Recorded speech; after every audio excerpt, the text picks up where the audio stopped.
चलिए आज बात करते हैं भारतीय रुपए की, जो लगातार गिरता जा रहा है। और सच कहूं तो ये हम सबके लिए एक चिंता की बात है कि दुनिया की बड़ी करेंसीज के मुकाबले हमारा रुपया इतना कमजोर क्यों हो रहा है। आइए इस पूरे मामले को थोड़ा गहराई से समझते हैं। तो हुआ ये है कि हाल ही में हमारा रुपया अमेरिकी डॉलर के मुकाबले 90.21 के अपने सबसे निचले लेवल पे पहुंच गया है। ये एक रिकॉर्ड तोड़ गिरावट है, जिसने न सिर्फ मार्केट में बल्कि हम सब में भविष्य को लेके एक चिंता पैदा कर दी है। और जानते हैं सबसे चौंकाने वाली बात क्या है? आज की तारीख में अफगानिस्तान की करेंसी अफगानी भी हमारे रुपए से ज्यादा मजबूत हो गई है। मतलब जरा सोचिए, अगर कोई अफगानिस्तान में 1 लाख अफगानी कमा रहा है तो भारत में उसकी वैल्यू करीब करीब 1,33,000 रुपए होगी। ये तुलना हमें दिखाती है कि रुपए की हालत असल में कितनी गंभीर है।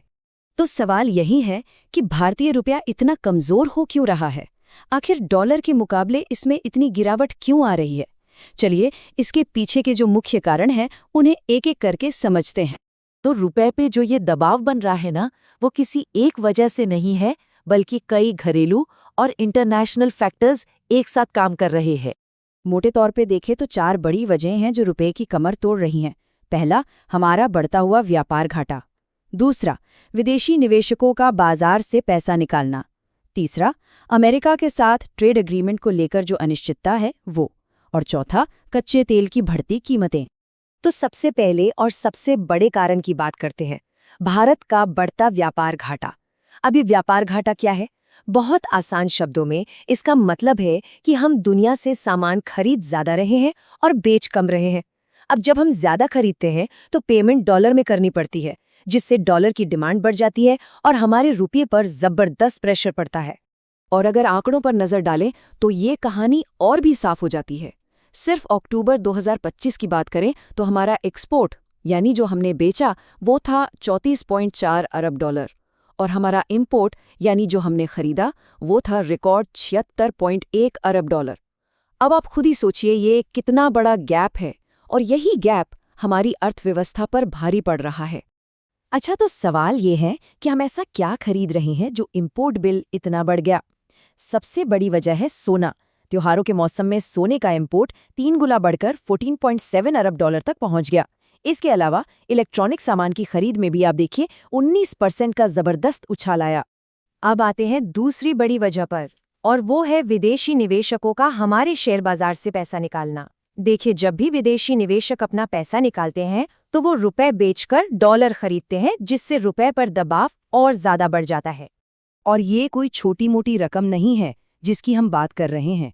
आंकड़े बताते हैं कि जनवरी 2025 से अब तक विदेशी निवेशकों ने भारतीय बाजारों से 1.48 लाख करोड़ रुपए निकाल लिए हैं। ये इकोनॉमी के लिए वाकई एक बहुत बड़ा झटका है। अब इन सब के बीच एक बड़ा सवाल ये उठता है कि देश का सेंट्रल बैंक यानी रिजर्व बैंक ऑफ इंडिया आखिर कर क्या रहा है। बाजार में हर कोई ये जानना चाहता है कि आरबीआई रुपये को संभालने के लिए क्या कदम उठा रहा है। देखिए, नॉर्मली होता ये है कि जब भी रुपया ज्यादा गिरता है तो आरबीआई मार्केट में डॉलर बेचकर उसे संभालने की कोशिश करता है। लेकिन इस बार ऐसा लग रहा है कि आरबीआई का एक्शन बहुत लिमिटेड रहा है, और शायद इसी वजह से गिरावट और तेज हो गई। इस पर बैंक ऑफ बड़ौदा के जो चीफ इकोनॉमिस्ट हैं मदन सबनवीस, उनका मानना है कि आरबीआई की ये चुप्पी बाजार को कंफ्यूज कर रही है। उनके मुताबिक ऐसा लगता है कि आरबीआई अपने विदेशी मुद्रा भंडार को बचाने की कोशिश कर रहा है। वो शायद सीधे दखल देने से बच रहा है और तभी एक्शन लेगा जब मार्केट में बहुत ज्यादा उथल-पुथल मच जाएगी। तो ठीक है, हमने कारण समझ लिए, आरबीआई की स्ट्रैटेजी भी देख ली, लेकिन अब आते हैं सबसे जरूरी सवाल पर। इस पूरी कहानी का हम जैसे आम लोगों की जेब पर क्या और कैसे असर पड़ रहा है।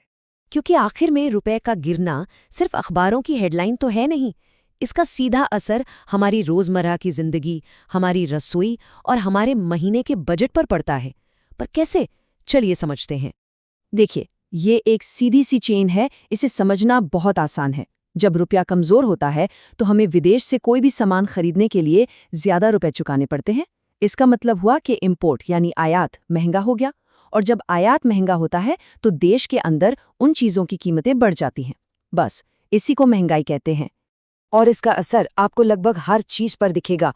पेट्रोल डीजल तुरंत महंगे हो जाते हैं क्योंकि हम कच्चा तेल डॉलर में खरीदते हैं। हमारे मोबाइल फ़ोन, लैपटॉप, बच्चों की विदेश में पढ़ाई, यहाँ तक कि बहुत सी दवाइयाँ भी महंगी हो जाती हैं। क्यों? क्योंकि इनके पार्ट्स या कच्चा माल विदेश से आता है।